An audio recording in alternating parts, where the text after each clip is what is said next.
কি ক্লিয়ার দেখা যায় না। আমি আবারও মোবাইলটা চার্জে লাগালাম, চার্জে লাগানোর পর খেয়াল করেন চার্জিং এর মাইক্রোস্কোপে দেখাচ্ছি, লক্ষ্য করেন দেখা যায় ইন্ডিকেটর আপ ডাউন করছে। অর্থাৎ চার্জে লাগালে ইন্ডিকেটরটা আসছে এবং যাচ্ছে, তার মানে কি মোবাইল চার্জ হচ্ছে। আচ্ছা, আমরা যদি একটু উপর থেকে টান দিই, কোনো টেম্পারেচার প্রবলেম বা এরকম কোনো মেসেজ দেখায় কিনা আমরা সেই বিষয়টাও দেখতে পারবো।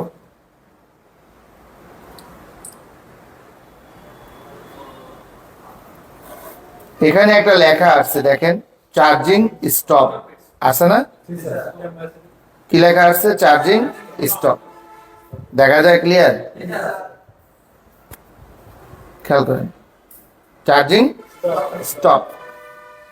তো এই যে চার্জিং দেখছেন তো আপনারা লেখাটা, আমি আবারও দেখাই, এই যে চার্জিং স্টপ, ঠিক আছে?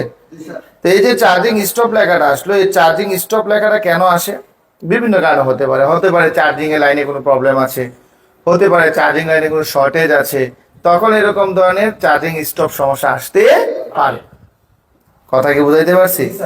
কখনো কখনো আপনার মোবাইলের চার্জিং এর লজিকে যদি প্রবলেম থাকে, চার্জিং লজিক আমরা বুঝি, অর্থাৎ সাববোর্ড, আমাদের মোবাইলের সাববোর্ডে যদি প্রবলেম থাকে, চার্জিং লজিক এই যে চার্জিং মোবাইলের সার্কিটের মধ্যে যে সাববোর্ড থাকে, যদি সাববোর্ডের মধ্যে কোনো প্রবলেম হয় তাইলে এরকম প্রবলেম হতে পারে।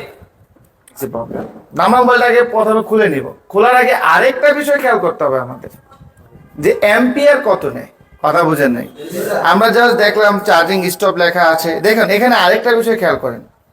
আমরা অলরেডি এখানে একটু অপেক্ষা করার পর, অর্থাৎ আমরা একটু অপেক্ষা করেছি, অপেক্ষা করার পর দেখলাম যে এখানে চার্জিং পার্সেন্টেজটা না বেড়ে উল্টো কমে গেছে। খেয়াল করেন কত, 1%।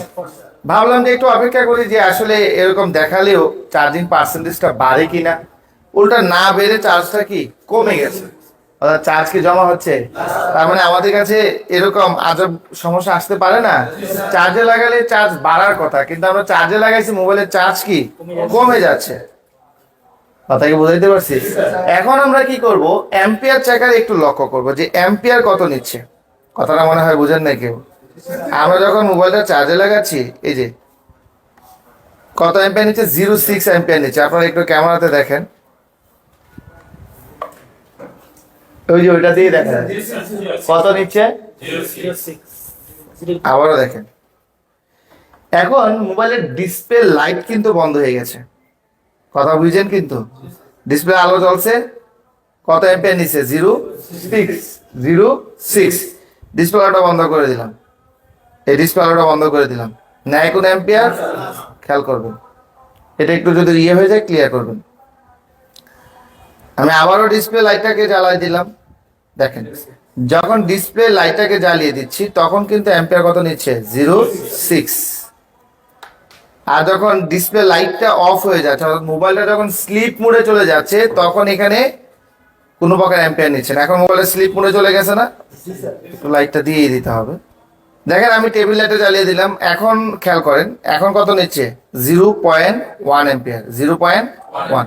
এখন দেখেন 0.0, অর্থাৎ অ্যাম্পিয়ার নিচ্ছেই না, মোবাইলটা আছে স্লিপ মোডে। এখন আমি অন অফ কিতে প্রেস করলাম, মোবাইলের ডিসপ্লে আসলো 0.6 অ্যাম্পিয়ার নিচ্ছে।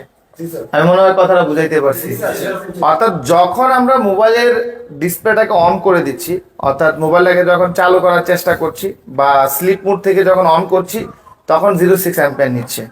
যখন মোবাইলটা কি করছে, স্লিপ মোডে চলে যাচ্ছে, তখন আর কোনো প্রকার অ্যাম্পিয়ার নিচ্ছে না। কথাটা বুঝে আসেন এখানে? যখন আমরা মোবাইলটা রান করি তখন ডিসপ্লেতে লাইট জ্বলে ওঠে, আরো কিছু সিস্টেম রান হয়, তখন অ্যাম্পিয়ার নেয়। যখন স্লিপ মোডে চলে যায়, আমাদের মোবাইলের সিস্টেমগুলো কি স্লিপে চলে যায়।